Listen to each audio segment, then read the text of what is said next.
कि भाई कोई एक एक्शन पास्ट में शुरू हुई है, पास्ट में, और वो एक्शन जो पास्ट में शुरू होगी वो एक्शन जब खत्म हो जाएगी तो उसकी असर बाकी रहेगी, उस वक्त हम ये बोलेंगे प्रेजेंट परफेक्ट टेंस। यानी प्रेजेंट परफेक्ट टेंस ये भी एक पास्ट ही है, लेकिन वो पास्ट की असर जब रहती है बाकी, उस वक्त हम उसको प्रेजेंट परफेक्ट टेंस में कहते हैं। जैसे कि मैं कहूं कि भाई आपने अभी 5:15 पहले यानी कि 4 बजे कोई एक्शन की है, या 4:30 बजे कोई एक्शन की है, यानी कि 5:15 के पहले कोई भी एक्शन आपने शुरू की, मतलब वो पास्ट हो गया।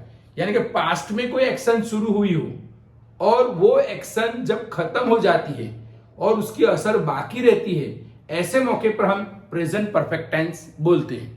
जैसे कि मैं ऐसा कहूं कि भाई मैंने 1 वीक पहले एक कार खरीदी है, मतलब कार खरीदना मेरा पास्ट में है, मैंने पास्ट में कार खरीदी है, और मुझे पूछ रहे हैं, जब मैं कार लेके निकलता हूं तो मुझे पूछ रहे हैं सादिक सर क्या आपने कार खरीदी है, आपने नई कार खरीदी है। तो देखो इसमें क्या बोला, खरीदी नहीं बोला है, आपने नई कार खरीदी नहीं बोला, क्या आपने नई कार खरीदी है। तो हाँ मैं बोलूंगा हाँ मैंने 1 वीक पहले ही ये कार खरीदी है। तो देखो खरीदी क्या हो गया, पास्ट, लेकिन है जब बोलते हैं तो उसको हम कहते हैं प्रेजेंट परफेक्ट टेंस। मतलब मैंने 1 वीक पहले मेरी एक एक्शन हुई है, राइट, कार खरीदने की एक एक्शन शुरू हुई है, और ये कार खरीदा हुआ अभी उसकी असर है कि लोग मुझे पूछ रहे कि आपने कार खरीदी है। यानी कहने का मतलब ये हो गया कि जब कोई एक्शन पास्ट में शुरू होती हो और उसकी असर बाकी रहती हो, ऐसे मौके पर हम प्रेजेंट परफेक्ट टेंस बोलेंगे। अगर आपने खाना बना लिया है, मतलब आपने खाना 4 बजे से बनाने का शुरू किया और आपका खाना बन गया है, अभी आपको आकर आपकी बेटी या बेटा आपको पूछेंगे मम्मी क्या खाना बन गया है, देखो क्या पूछ रहा है, क्या खाना बन गया है, आप भी बोलेंगे हाँ खाना बन गया है, खाना तैयार हो गया है। जो ये बोलते हैं आप खाना तैयार हो गया है, मतलब आपकी खाना बनाने की एक्शन तो पूरी हो गई, लेकिन आप क्या बोलते हैं कि हाँ मैंने खाना बना लिया है, बना लिया पास्ट है बोलते हैं, वो प्रेजेंट परफेक्ट टेंस। तो देखो प्रेजेंट परफेक्ट टेंस जब भी हम बोलते हैं तो उसके जो इंडिकेटिंग वर्ड्स आते हैं, recently, just, never, ever, often, yet, since, for, ये इसके इंडिकेटिंग वर्ड है। ऑलरेडी, ये इसके इंडिकेटिंग वर्ड है।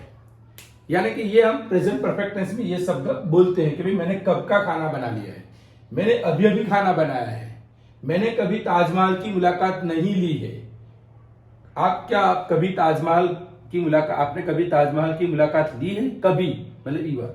ऑफन यानी बार बार, आप बार बार गलतियां करते हो, आप बार बार गलतियां करते हो। तो यहां पे आपने बार बार गलती की है, तो यहां पे जो हम बोलेंगे तो क्या बोलेंगे, इसका V3 फॉर्म बोलेंगे। मतलब जब भी बोलेंगे तो V3 फॉर्म बोलेंगे, मतलब गो नहीं बोलेंगे गॉन, ईट नहीं बोलेंगे ईटन, ड्रिंक नहीं बोलेंगे ड्रिंक, ड्रैंक, ड्रंक, ईट नहीं बोलेंगे ईटन, हाँ, स्पीक नहीं बोलेंगे स्पोकन। यानी कि हम इसमें ये टेंस में हम वर्ब का कौन सा फॉर्म आएगा, थर्ड फॉर्म आएगा। अब हमें अफर्मेटिव सेंटेंस बोलना हो, अफर्मेटिव, तो हम क्या बोलेंगे, तो अफर्मेटिव में हम सबसे पहले एज यूजुअल जो भी सेंटेंस होता है सब्जेक्ट से शुरुआत होती है, उसके बाद यहां पर हैव और हैज आएगा, हैव और हैज, उसके बाद हमारा वर्ब का थर्ड फॉर्म आएगा, उसके बाद ऑब्जेक्ट, उसके बाद अदर वर्ड्स। यानी कि हम सब्जेक्ट के साथ अगर मान लो आई है तो वी है तो हैव, आई है तो हैव, वी है तो हैव, यू है तो हैव, ही है तो हैज, शी है तो हैज, इट है तो हैज, दे है तो हैव। अगर मैं यहां पे एक सेंटेंस लिखता हूं, I have gone to school, I have gone to school in morning, હું સવારમાં સ્કૂલે જઈને આવ્યો છું, मैं सुबह में स्कूल में गया हूं, मैं सुबह में स्कूल गया हूं। तो मैं देखो गया हूं, ये जो गया तो पास्ट हो गया, लेकिन गया के बाद हूं बोलते हैं ना, वो हमारा क्या हो गया, प्रेजेंट परफेक्ट टेंस। उसने खाना बना लिया है, शी हैज प्रिपेयर्ड फूड, उसने खाना बना लिया है, उसने खाना तैयार कर लिया है। तो यहाँ पे क्या बोले, खाना तैयार कर लिया है। तो ये जो कर लिया है बोलते हैं ना, वो हमारा प्रेजेंट परफेक्ट टेंस है।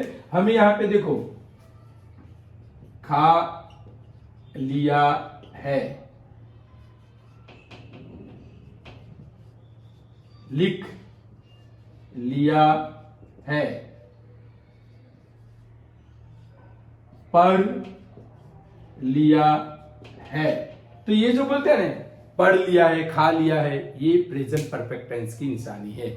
यानी जब भी हम बोलेंगे कि भाई मैंने खाना बना लिया है, तो यहाँ पे बोलेंगे आई हैव मेड फूड, या आई हैव कुक्ड फूड, या बोलेंगे आई हैव प्रिपेयर्ड फूड बोलेंगे। तो ये जो पास्ट की एक्शन जब खत्म हो जाती है, यानी उस वक्त हम अगर बोलते हैं तो आइदर हम बोलेंगे पास्ट टेंस में बोलेंगे या प्रेजेंट परफेक्ट टेंस में बोलेंगे, अगर उसकी असर बाकी रहती है तो।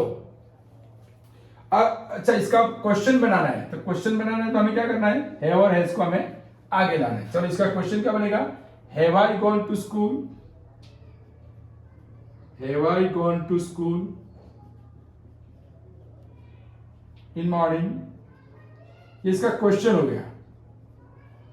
चलो, has she prepared food, has she prepared food, क्या उसने खाना तैयार कर लिया है। अच्छा, नेगेटिव बोलना हो तो हैव के बाद नॉट बोलेंगे, I have not gone to school in the morning, she has not prepared food. अच्छा, अब ये जो शब्द है जस्ट, ईवर, नेवर, ऑलरेडी, हम जनरली हैव और हैज के बाद बोलते हैं। I have just gone to school, मैं अभी अभी स्कूल गया हूं। She has just prepared food, उसने अभी अभी खाना तैयार किया है।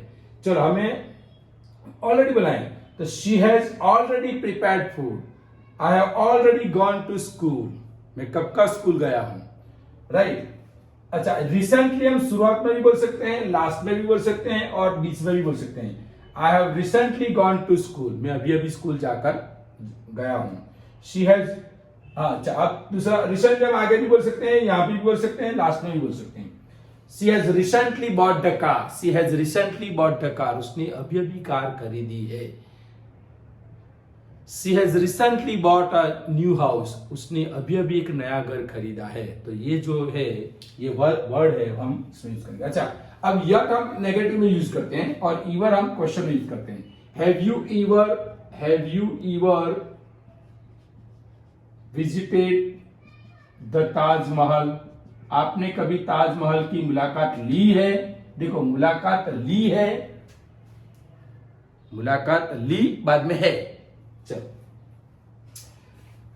मुझे बोल रहा हूं भाई, never, I have never visited the Taj Mahal, I have never visited the Taj Mahal. देखो, मैंने नेवर शब्द का भी उपयोग करके दिखाया हैव के बाद। मैंने कभी ताजमहल की मुलाकात नहीं लिया, have never visited the Taj Mahal. तो ये हमारा प्रेजेंट परफेक्ट टेंस हो गया। अच्छा, अब सिंस हम किसके साथ यूज करते हैं, तो जब कोई पर्टिकुलर टाइम होता है, मतलब मैंने मान लो कि भाई मैंने कोई काम 8 बजे से शुरू किया है, तो ये पर्टिकुलर टाइम हो गया, सिंस 8 AM या सिंस 8 PM। अगर मान लो कि भाई आप अमेरिका कब गए, तो भाई आप अमेरिका 2000 में गए, तो सिंस 2000। आपने बड़ौदा कब छोड़ा था, आपने बड़ौदा 2005 में छोड़ा, तो सिंस 2005। अच्छा, अब यहाँ पे मान लो कि हमें कोई पर्टिकुलर टाइम मालूम नहीं है, मान लो कि भाई एक दोस्त आया है मेरे घर पर और मेरे मम्मी को पूछ रहा है या मेरे पापा को पूछ रहे हैं कि भाई सादिक सर कहाँ है, तो मेरे मम्मी बोलेंगे सादिक सर 2 घंटे से बाहर गए हैं। इनको मालूम नहीं मम्मी को कि भाई टाइम कौन से टाइम पे सादिक सर गए हैं, 8 बजे से गए, 10 बजे से, ऐसा कोई टाइम मालूम नहीं है। बस सिर्फ इनको इतना मालूम है कि 1-2 घंटे से बाहर है, तो ये पर्टिकुलर टाइम नहीं हुआ। तो ऐसे में हम क्या यूज करेंगे, for 2 hours, Sadiq sir has been out for 2 hours. अच्छा, मैं ये बड़ौदा में कितने साल से रह रहा हूं, मुझे मालूम नहीं कौन से साल से मैं रहने आया हूं, तो मैं ऐसा बोलूं, मुझे मालूम है मैं 15 साल से बड़ौदा में रहता हूं या 17 साल से रहता हूं, तो मैं बोलूंगा I have lived in Baroda for the last 10 years या 15 years। तो आपको जब समय मालूम नहीं हो तो हम यहाँ पे फॉर बोलेंगे। अगर सुबह से कोई काम शुरू किया है तो सिंस मॉर्निंग, दोपहर से कोई काम शुरू किया है सिंस आफ्टरनून, रात से किया है सिंस नाइट। अगर मान लो कि कोई पर्टिकुलर टाइम से किया है सिंस 8 o'clock, मैंने बच्चों को 8 बजे से खेलते हुए देखा है, तो I have seen them playing cricket since 8 o'clock, यानी 8 बजे से मैंने उनको क्रिकेट खेलते हुए देखा है। तो यहाँ पे सिंस और फॉर का भी मैंने थोड़ा हाईलाइट कर दिया है। उम्मीद करता हूं आपको ये प्रेजेंट परफेक्ट टेंस समझ में आ गया होगा। समझ में आ गया हो तो लाइक शेयर एंड सब्सक्राइब करना ना भूलें। Thank you.